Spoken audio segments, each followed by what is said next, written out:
Thank you for joining us once again on We Hear You, where we share ideas, insights and inspiration.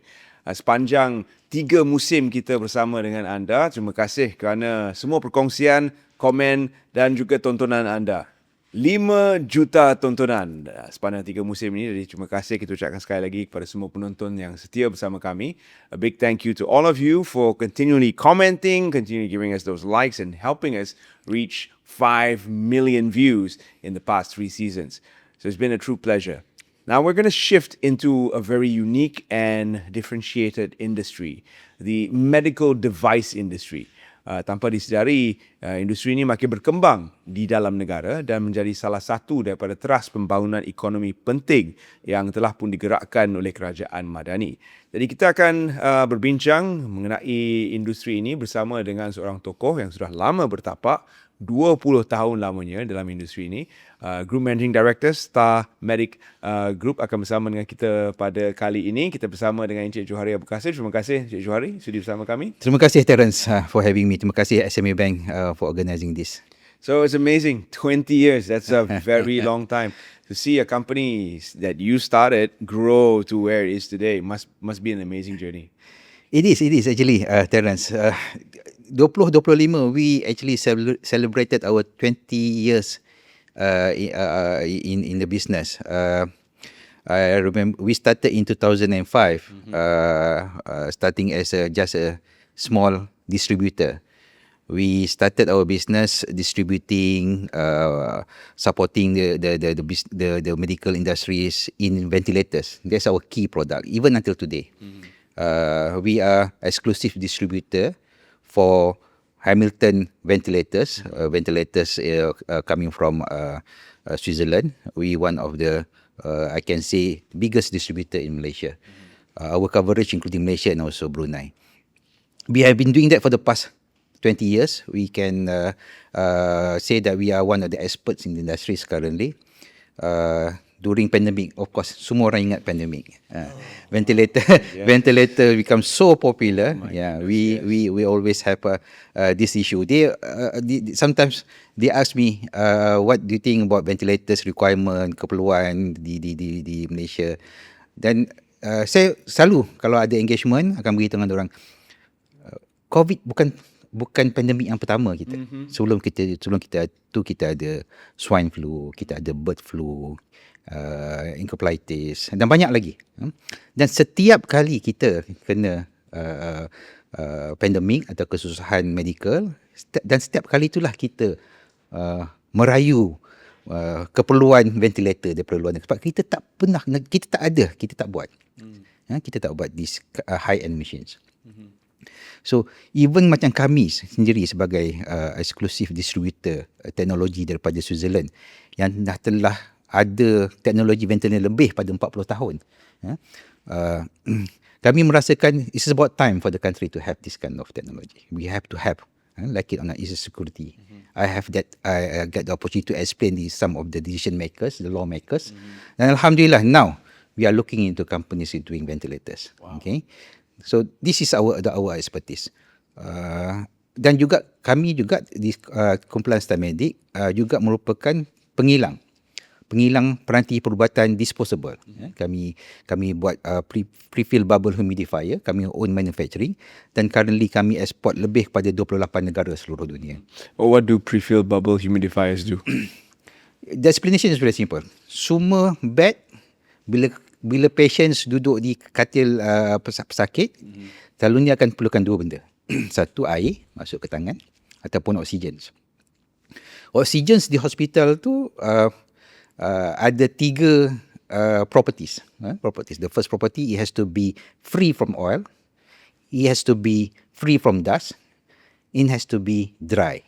Okay, but dry oxygen, if you notice at the hospital, the bed, the oxygen come from the wall, actually come from the central oxygen distribution and network. This oxygen is dry, cannot go direct to patients. Kalau tidak, dia akan start infections. So we need a system whereby it humidify the oxygens. We produce one of the system called pre-fill bubble humidifier. It's a disposable system. This system is not new. It's been in the market for the past 20-30 years. But in the world, there's only about 15 companies in the world yang buat ni, the whole world. So the good thing is Malaysia ada 2 manufacturer and we one of them.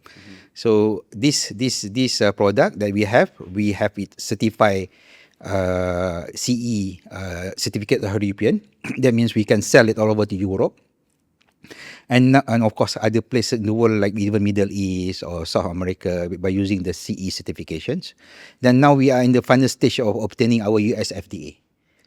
By obtaining US FDA, we can start exporting to US already. But so far, Alhamdulillah, we already been exporting to over 28 countries all over the world. That's an amazing accomplishment, Tanya. Kita ucapkan. These are medical devices that are in demand. It's constant and selalu dijadikan sebagai bahan utama dalam setiap kali kita ke hospital. Dan baru-baru ni juga, I understand that you are now the president of the Medical Device Manufacturing Association in Malaysia. Congratulations. Thank you, Terence. It's been like this is actually my penggal yang kedua already. Oh, kedua already. So second term, re-election. And medical device industry is in Malaysia is getting more attentions nowadays. To be very frank. I agree. Previously, medical device under the industry category is lumped together with E&E, electronics. Yeah. So what we did was in 2018, I remember that the day that the Deputy Minister then was Dr. On Kian Meng called some of the players and we have a bit of discussions about the problem of local manufacturer. There's no associations representing the local manufacturer. There is one represent mainly the MNCs for medical devices manufacturer, but there's no for local manufacturer. So there we started. They call about 10 companies who are actually players in the medical device, local players, and we started initiate the associations. One of the major achievement, if I may say, Terence, is that we managed to put medical device as one of the main pillar in NIMP, National Industry Master Plan. Medical device is pillar number 5 out of, if I'm not mistaken, 28 pillars or 30 pillars. So that's one of the, of course I cannot claim all the credit. Of course there are other, what we call this, organizations, there's other GLC who actually participate and work very hard to get this thing to be put as what it is now. But this is one of the things that's now a lot of attention because medical device is export oriented. Every time, Terence, if you walk to major hospital, for example, if you walk to HKL Hospital Kuala Lumpur, it's a big hospital, even is said to be the biggest in Southeast Asia, over 3,000 beds. Every time you walk into the hospital, there's about 30,000 disposable. And guess how many actually Malaysian manufacturer? Malaysia only produce or manufacture about 20 out of 30,000. So there's a plenty more of opportunity. There's plenty more of things can be done for the industries. So this is what the Malaysian Medical Device Manufacturing Associations or Peranti, Persatuan Pengilang Peranti Perubatan Malaysia, is trying to promote. We go along with all the agencies' activities, delegation, trade delegation, including together with SME Bank. Well, congratulations. I mean, there's so many good things happening in this space, as you mentioned. And there are international players that also set up base of operations here in Malaysia. For example, B. Brown is one of them, a huge name that produce from a Malaysian base. So that signifies the importance of the medical device industry here in Malaysia. But when you got started all those years ago, why did you jump into this industry? 20 years ago, it wasn't what it is today. So what made you jump into this specified and specialized industry? I personally from a banking industry. So I served in a bank for quite a while. 13 years of my career, actually I served in a bank. I do a lot of analysis and evaluations, and I think medical industries has huge potential. During that time, it's unrealized. Not that many players, okay, especially in this side of the world, our side of the world, Asia Pacific, that many. When we started about 20 years ago, we knew during that time that we can't just really depend on the Malaysian market. Our population, 33, 34 million during that time, will not justify in any investment, especially when it comes to manufacturing. We knew back then that we have to target bigger market.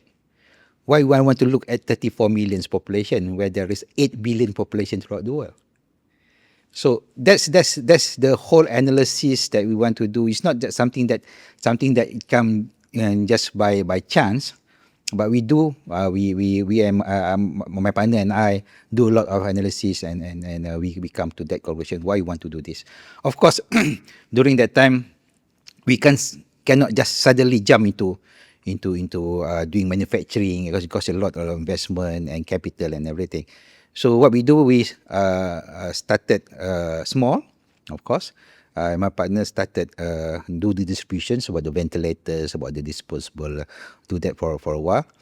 And when we are actually ready, if I'm not mistaken, in 2013 or 2015, we want to do manufacturing. We participate in one of this program, okay? And they do the selections of company who actually up and coming during that time, who have the capability to do manufacturing but don't have the capability, the capacity, the funding. So what we do is that we participate and we actually qualify. Okay, we qualified. That program was on Teraju during that time, and Teraju said, "Okay, you guys are qualified. You have the capability. You have all this necessary." What it takes to be, just that you need funding. Okay, so under this program, they said they have 3 banks.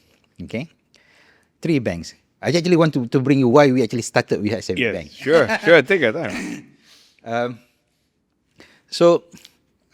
They give us a list of 3 banks. So of course, I myself from the banking industries, I do the evaluation about the offerings and everything. It's about the same. Okay, 3 banks, a bit more expensive. This is better service and everything. So what we did is that we said, we have the discussion among our board of directors. Said, okay, whoever come and see us first, we'll take them. Okay, because we know that whoever come and see us first, they will be offering better service. So call it we call this divine intervention, call it by chance, anything. The next day, 9 o'clock in the morning, SME Bank come and knocking to our door. There you go. So that's how we started with SME Bank. So they still have your business today? Of course, definitely, because we have been growing together with SME Bank. SME Bank is just not only in the financial provider. Okay, I'm saying this not because they are my bankers, but of course we also do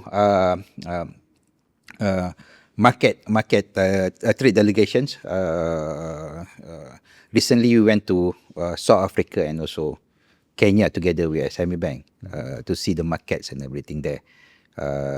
So they help us in financing. Of course, they also look into other things as well. I'm being an ex-banker, of course, it's very important for me to play our part as well, definitely. It is important for us to maintain sterling payment records. Definitely, that's the key things. So far so good. We hope to grow more, especially now that SME Bank getting bigger. They have merged with 2 other banks, Sebuah Pembangunan and also Azim Bank. Of course, being SME like us in the verge of expanding, we need all the support so that we can get. Azim Bank, cross-border financing, Bank Pembangunan for our all other expansion and everything. So we look forward to actually. So this is an amazing journey of a company that started out of research.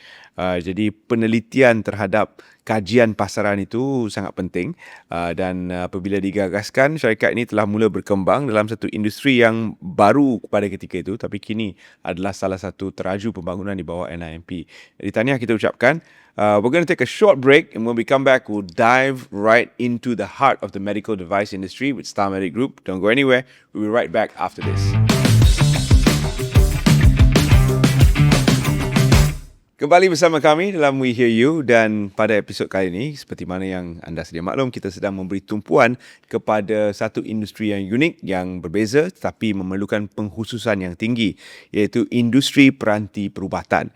Jadi kita bersama semula dengan tamu saya daripada Star Medik Group, Encik Johari, yang telah sempat untuk bersama kami pada hari ini, dan seterusnya kita ingin bincangkan tentang piawaian yang diperlukan. Encik Johari ada sebutkan tadi ISO, CE dan seterusnya bakal mendapat US FDA approval. Jadi macam mana untuk mencapai standard yang berbeza ini? CE sudah boleh digunakan di Europe dan juga di negara-negara Afrika dan juga Amerika Selatan. Yeah. Dan pengkhususan ISO is recognized around the world. Correct. US FDA is a different type of recognition. How do you need to position yourself in terms of getting all these certifications that are specifics required to do business in these regions? Okay. Before we go into detail, Terence, I just probably want to share about these things that I always emphasize to my staff. Medical device industry is highly regulated. Okay, but for a reason, for a good reason. We don't want, hopefully not, but we don't want if our family or even ourselves on the hospital bed, okay, being treated by the doctors, and the product and the medical equipment and the medicine they use are not certified. Right. Of course, we don't want that. Right. Okay.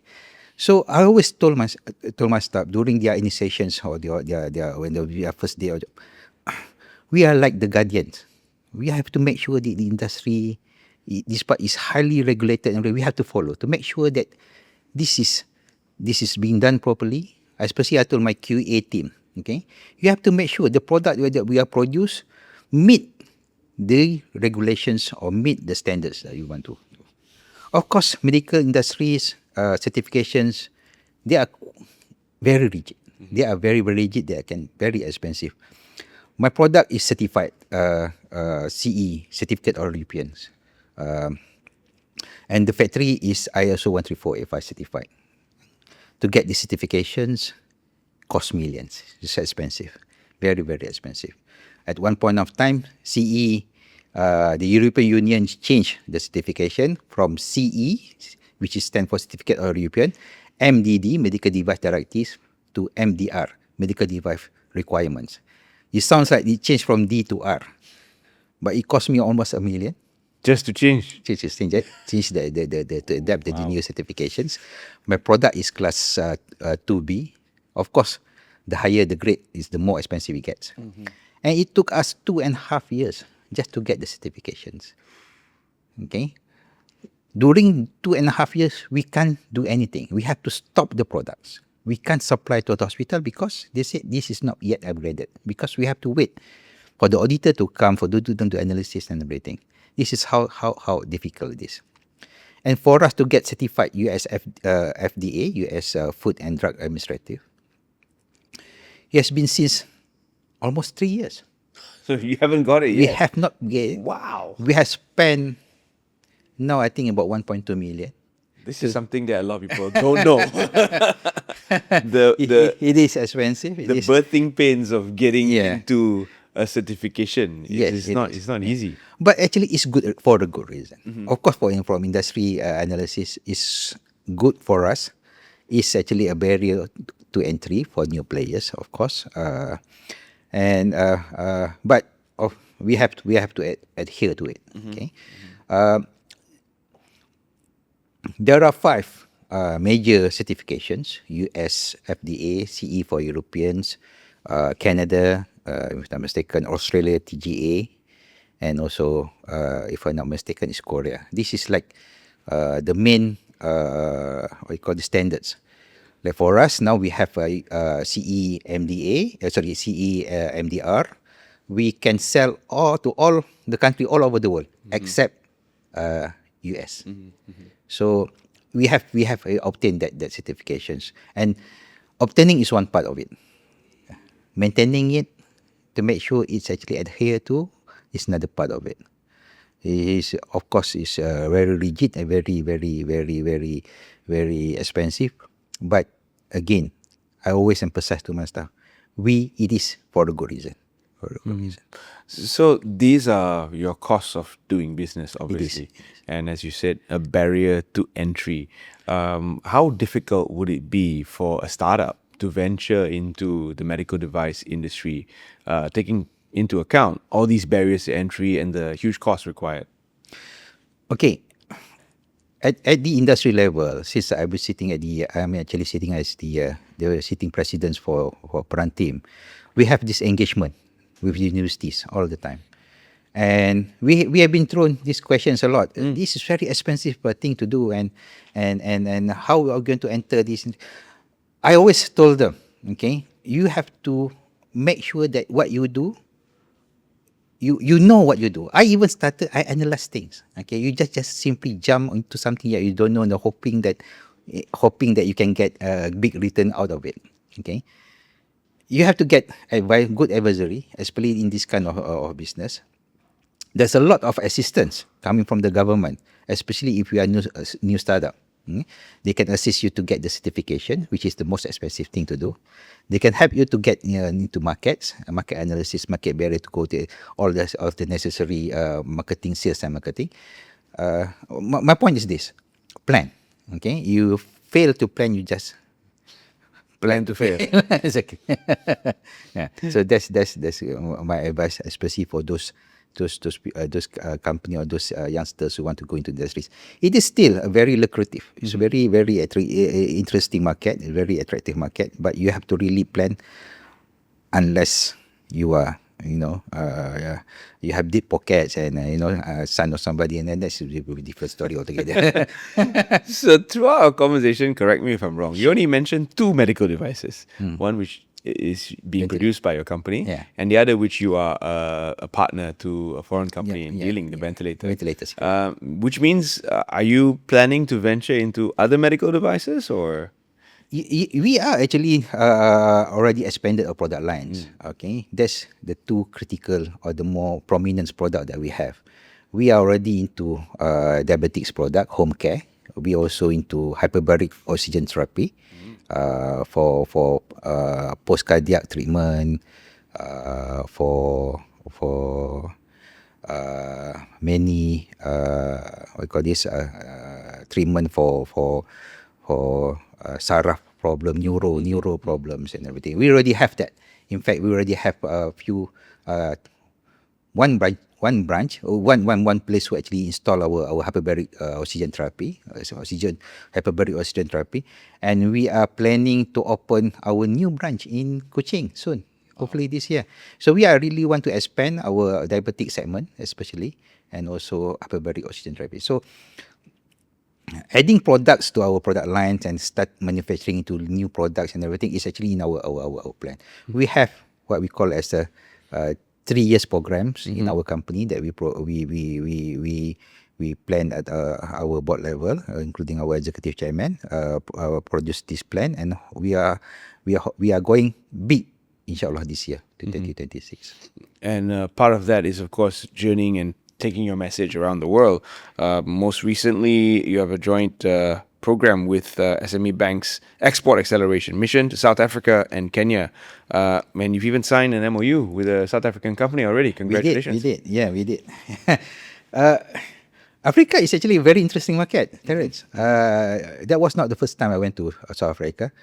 We went there, if I'm not mistaken, in 2018, before the pandemic. We studied the market. Africa, they have about 1.5 billion population, big populations.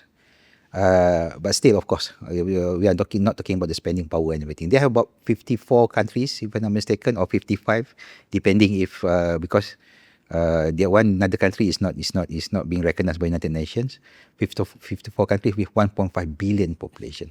Of course, the richest country is South Africa. When we study and we look in the market, they actually spend about $700 million per year importing medical device. They import about 94-95% of their country requirements. You just imagine how the big market is. The thing is that like this, they have money, of course. South Africa is one of the richest country. but they don't have the technology. They don't have the what we call this, the right partner to do it. And when we were there, we come across during program together with SMA, we come across another company introduced to us in Johannesburg, and we got into talking and everything. Said, hey, we can share you all the technology that you need, okay, to produce your own medical device. Okay, you can reduce your imports. Okay, one thing about Africa is that they are rich with resources. Rich with resources. Okay, it's just that maybe they don't have the will or the right partners and everything. So we actually got into a partnership with them, and we are planning to produce medical device together with them for their local market, even as a gateway to export into African market. So that's the reason why we feel that 2026 will be a big journey for us. Will be another segment of journey for us to export and also to do our manufacturing outside Malaysia. So, of course, we've been speaking about medical devices, and we probably scratched the surface of how many medical devices are needed in a hospital at any one point of time. And that shows the opportunity available to anyone who wants to jump into the industry. There are so many different types of medical devices, and each with its own specific requirements for treatment for specific illnesses. Of course, during the year 2020, we were hit with that pandemic, and that shows how important it is to rely on an infrastructure chain that is within the country to facilitate the need for medical devices. So self-sufficiency about a country's need and demand for medical devices. Can you talk to us a bit about that? Where is Malaysia? Where do we sit in terms of relying on locally made, locally sourced products to fill the need and requirement for medical devices? You see, every year when our prime ministers what call this bentangkan bajet, normally bulan 10 macam tu, medical device medical Kementerian Kesihatan is either nombor 1 atau nombor 2 besar lah. Okay, paling besar. 2 tahun lepas it was the biggest in history. 44 billion, tak salah saya, 44 billion bajet untuk Kementerian Kesihatan. Of course, tolak the what we call this, administrative gaji and everything. They have about 20 billion for spending of for devices, probably lesser than that a bit. Tapi the figures shared to us by agencies like Matrix, okay, we import about 88% of our country requirements. Wow. That's huge, man. That's huge. That's huge. Why can't we do it by ourselves? Of course, okay, I'm talking about idealistic here. Of course, they require a lot of investment. The product that we produce, Medik, pre-filled bubble humidifier, one product. We have so far spent, I think, about 15 million, something like that, for just to produce one product. And we have like 60,000 square meters size of factory. Okay, just talking about one product. Okay, that's the reason probably Malaysia produce about 20-30% out of 30,000 medical products. So it's a situation whereby, you know, it's an opportunity, but still you can't just jump into it and just do. You know, you have to really plan and, you know, everything, and you have to get support from financial institutions like SME Bank and everything. So the industry is actually growing, definitely, and there's a plenty more of opportunity for anybody, for the players to come in and everything. It's just a matter of choosing the right product is critical. Critical. And you can see that it's not just setting up the plant, it's also getting the certifications, as we talked about earlier, and finding the skilled manpower to help you with your production. That's not easy. Dan sebab itu, seperti mana kita bincangkan, hanya 20% sahaja daripada keperluan peranti perubatan adalah boleh didapati dalam negara. Yang selebihnya kita import. Jadi itu menunjukkan bahawa adanya peluang. what is your advice to anyone watching this right now who wants to jump into the industry? Where should they start? Should they look at medical devices that are also commercially viable, which are off the counter, for example, maybe for insulin disposal? Or should they look at the more specific ones that are like your product is only required in a hospital? That means you're selling to hospitals. Number one, they really have to understand the current situations. Thing moves very fast. Time move at supersonic rates now. Oh, yeah, it does. It does. Star Medic have been participating in Medica, which Medica is actually an expositions, the biggest in the world. Is in Düsseldorf every year in November. We have been there for the past 15 years, every year. Of course, during the pandemic, we can go out, so we didn't go. But we have been there for the past 15 years, 15 times. And we have seen the technology move very, very fast. Okay. So, anybody wants to do, they have to make sure they are keep abreast of the latest. Because whatever you produce right now, okay, you have to check whether the market's demand is there. Otherwise, you'll be short sendiri. Right. So one of the things that I always normally talk to my friend, if you want to go, hey, come, follow me to Germany and take a look of this product and everything. You have to keep abreast of the technology because here, I give you a very short and simple example. We are talking about, there's one company want to do kursi roda and everything, put battery, kursi roda and everything. Yes, which is nice, which is okay. But technology in Germany, their kursi roda is like attached to the body. The patient can even stand and walk. They showcase in the latest Olympic, okay, whereby one of the patients who cannot walk actually can at least stand and walk using the kursi roda, the latest technology, and carry the torch running during the Olympic. So we can be talking here about just simple kursi roda, and we can even beat China price, for example. And that's the reason why you have to really. You really have to know what you want to do, especially want to do. It's a big market, it's a lucrative market, but still you have to know what you want to do. And technology moves so fast, and supersonic rate, my friend. Some of the medical devices may not even be required when you start producing them. I remember watching a movie, Pursuit of Happiness, and Chris Gardner. Yeah, okay. He was selling this bone density scanner, which no one really needed, but he had a huge supply of them. So you need to do your research, as you mentioned, to find out which medical device is needed. You have to. When it comes to personal medical devices like syringes and things of that sort, what's the market like here? Well, okay, syringes, syringe, and the normal usage of this product. PPEs, face masks. Okay. Again, back to barrier to entry. It's a very simple product. Yeah, everybody can do it.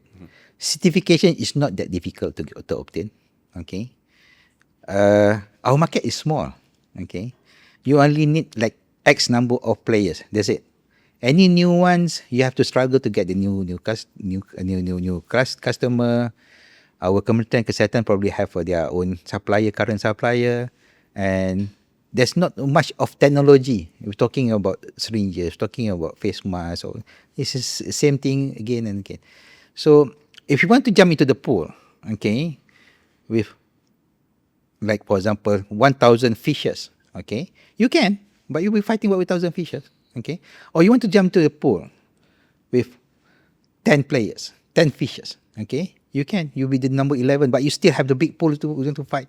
Okay, so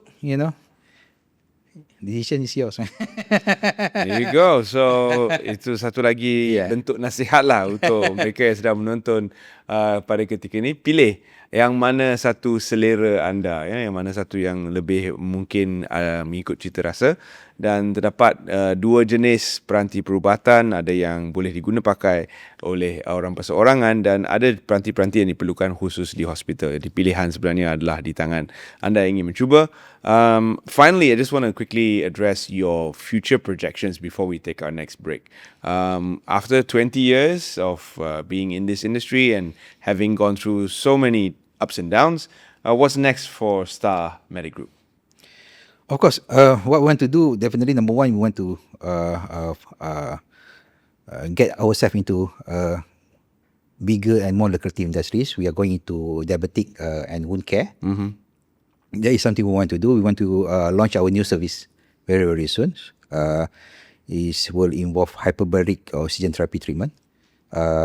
And also involve wound care as well. Okay, we want to do it all over the country. We want to start our franchise program as well.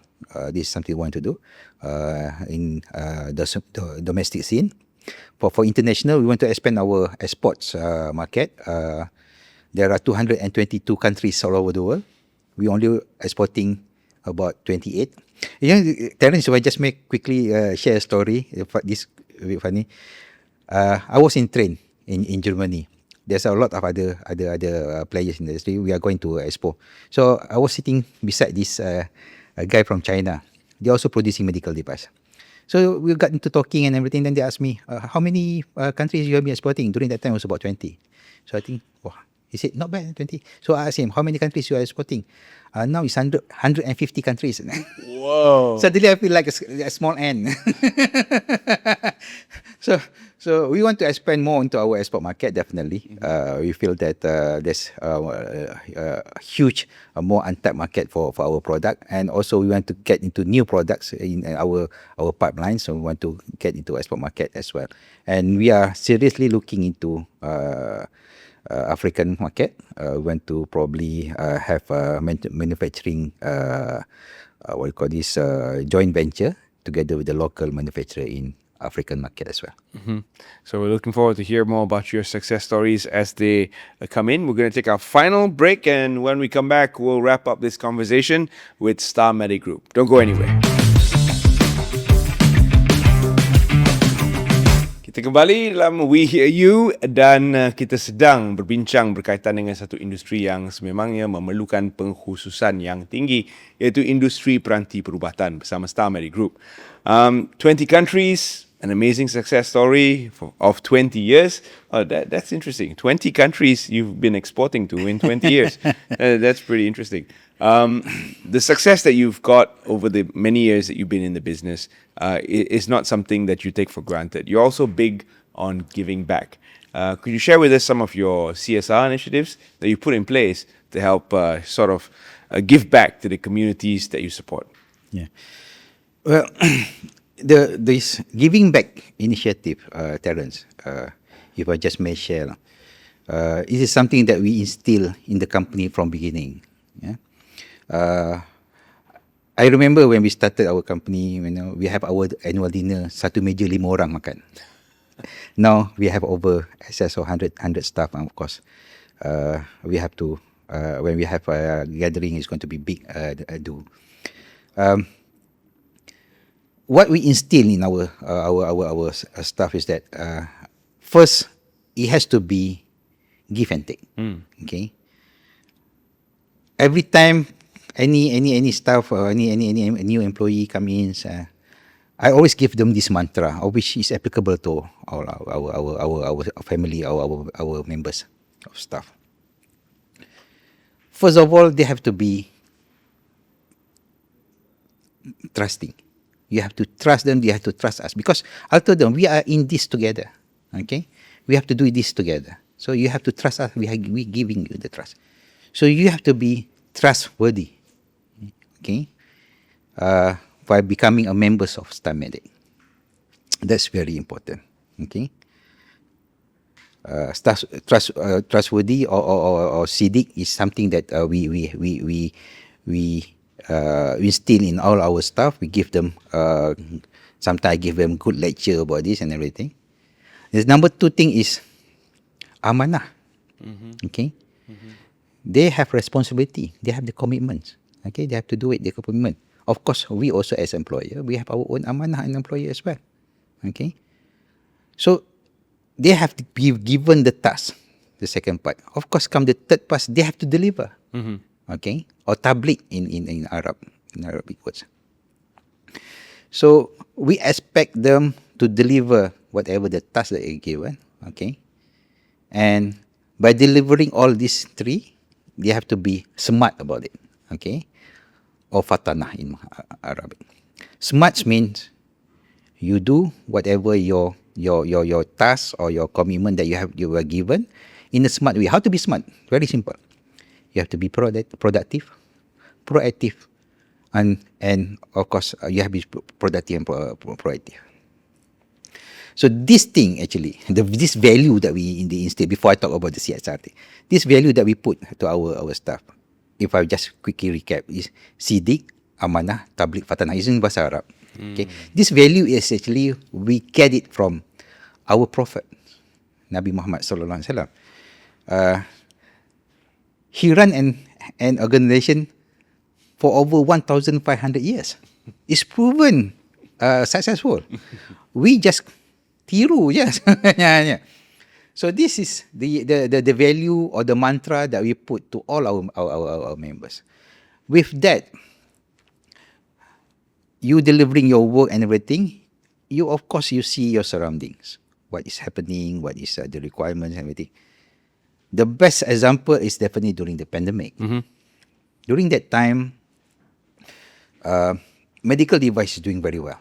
Okay, of course we are not saying that hopefully pandemic will happen again. Of course we don't want that.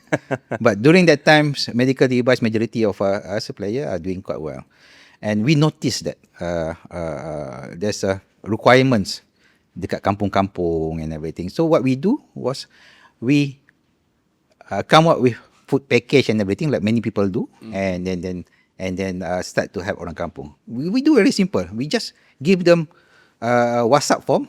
Whoever needs, give me your address and just send to us. We receive requests all the way sampai Sabah and Sarawak. We just courier to them. Until at one stage, our account department said, boss, same address, bapa minta, mak minta, anak minta. So we start abuse. Okay, so we go directly to the ketua kampung, and we said, how can we help? Okay, how can we help? Okay, we know that you guys need help. We know that you are not that difficult, but we want to help. We just want to help. Okay, say the kampung folk said, kita orang ni tanam anything boleh tanam. Siapa nak beli? That's the big questions. So saya okay, tak apa. You guys yang tanam itu, what you can tanam? They said you want to, paling senang tanam serai. 6 months, tanam tinggal tuai 6 months. Say okay, never mind. You just tanam. Whatever you tanam, we buy because we just want to have it at very good rate. So we started a program. Okay. Later known as inclusive program by SME Corp. We actually, when we started this program, we didn't know it's actually called inclusive program, inclusive business. We help orang kampung, they tanam, we get plenty of serai, so we start produce product with them. So we started a company of the CSR activity called Serai Melaya in F&B business. We do 5 products: teh serai, teh serbuk, cube serai, just anything to do with serai, and we start selling in the market. Okay, started with SME Corp and come and see us. Hey guys, you guys are doing this is called inclusive business. So what is inclusive business? Inclusive business basically corporates helps the communities by buying their products and everything. So okay, so they nominate us as one of the inclusive business formulation during 2022, if I'm not mistaken. It's actually a program under the United Nations. Wow. So they nominate two companies. Our company, Serai Melaya, and also another company is quite popular also, dealing with milk. We actually won. We go to Cambodia and receive United Nations awards for that, helping the orang kampung and everything. That beside the stories. But the thing is that we started a CSR program. We do this product and everything. Now our Serai Melaya product is all over 220 outlets in all aeons in Malaysia. We are now starting exporting to Dubai. We are now starting exporting, albeit a small quantity, to Europe as well. And that the thing that gives us a bit of huge satisfaction, Terence, is that time to time we have this engagement with orang kampung because we give them contract manufacturing. You tanam serai as many as possible. Whatever the spec that we want, you tanam and you just everything sell to us, we pay you, no problem. No question asked. Sometimes we have this engagement, makan-makan with them. Some of them, thank you, Datuk, thank you, Johari, Encik Johari and everything. Crying for helping us during this difficult time. This it's not big. It's not something big, but we feel it's huge satisfactions and everything. So this is one of the CSR program that we do. We help orang kampung by not just helping, giving money. Anybody can do it, but we give them something to do. They have plenty of land. They can do. They can tanam whatever they tanam. But the question, who wants to buy?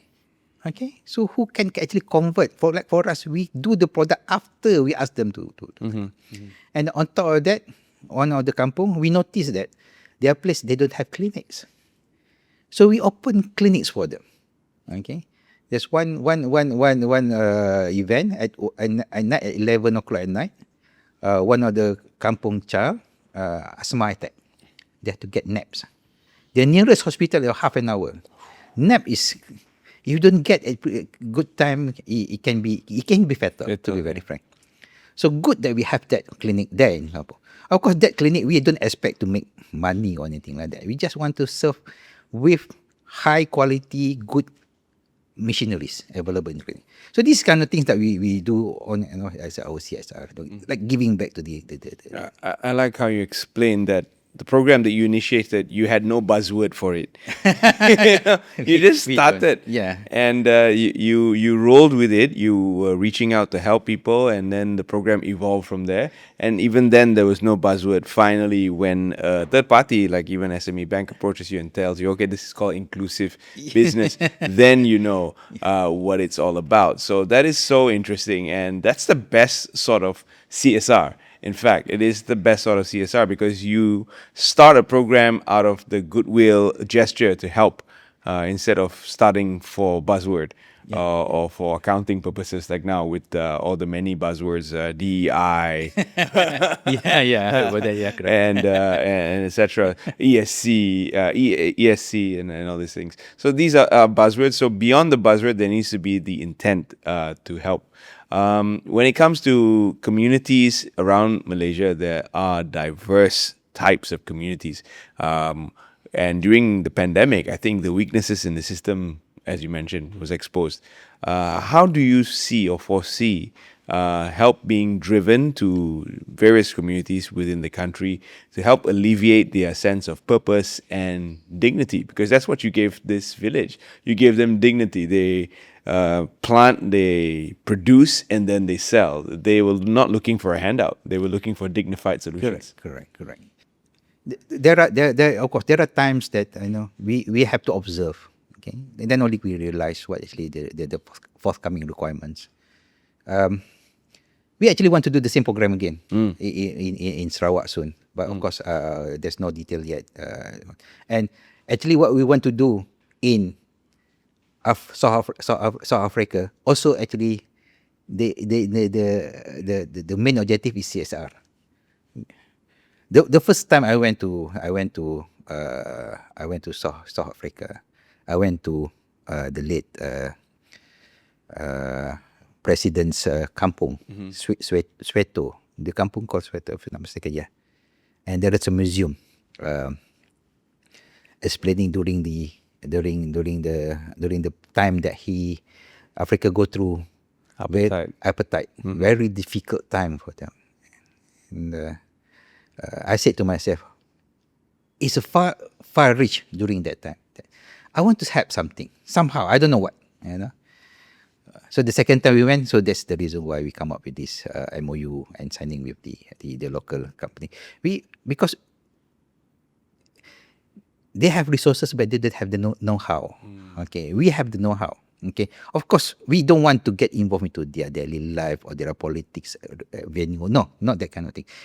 We can reduce their imports level to a certain percentage. That will be just enough for us. That's so one thing. Back to our domestic scene. There are lots of company. Okay, there are thousands, if not ten of thousands of kampungs, everybody can play their own role in a small way possible. So I don't know. What I can say is that you have to be a better person. The best person is to be a better person the next day.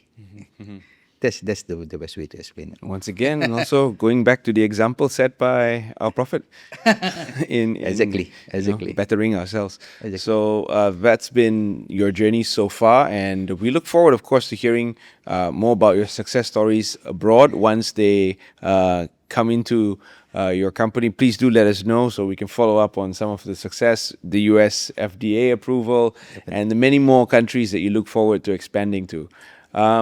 What are the key drivers for you or personally? What keeps you motivated to keep growing? I think this is important because sometimes when a company reaches the size and scale that they have, complacency sets in. So what keeps you going? No, complacency is something that we don't want to entertain at our place. To be very frank. I don't want to entertain. I have to, there are certain things that we have to be very strict about it. And of course, whatever we do today, whatever we want to do tomorrow, it has to be better. Okay? Orang yang baik adalah orang yang memberi balik kepada orang yang seterusnya. So hopefully we can be that. That's actually my driving factors. I want to be something. I want to do something better. I want to be a person who is better than yesterday. That's the driving thing. Final takeaway for anyone inspired by your story to want to come on board into the medical device industry. You shared some takeaways earlier, but for anyone watching, kepada penonton kita yang mungkin terinspirasi untuk mencipta peluang tersendiri dalam dunia industri peranti perubatan, apakah mungkin kata-kata akhir dan nasihat daripada Encik Johari? Plan. Just simple plan. Kalau you tak plan, you are planning to fail. That's very important. You have to know what you want to do. You have to learn. Do your study. That's very important. Yeah. Plan.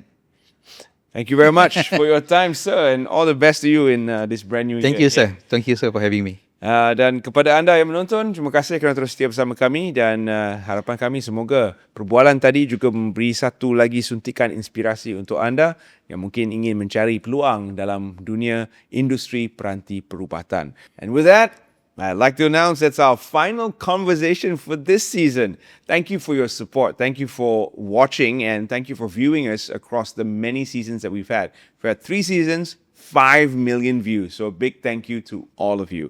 Leave a comment. Let us know how we're doing and talk to us about what you'd like to see in the upcoming 4th season. Teruskan sokongan anda kepada kami dan sila berikan komen tentang apakah mungkin industri yang ingin anda lihat dalam perbualan-perbualan kami seterusnya dalam musim keempat. Jadi nantikan musim seterusnya. We hear you. Terima kasih sekali lagi kepada semua yang menonton dan memberikan sokongan kepada kami. I'm Terence Das. We'll see you in the next season. Take care, everybody.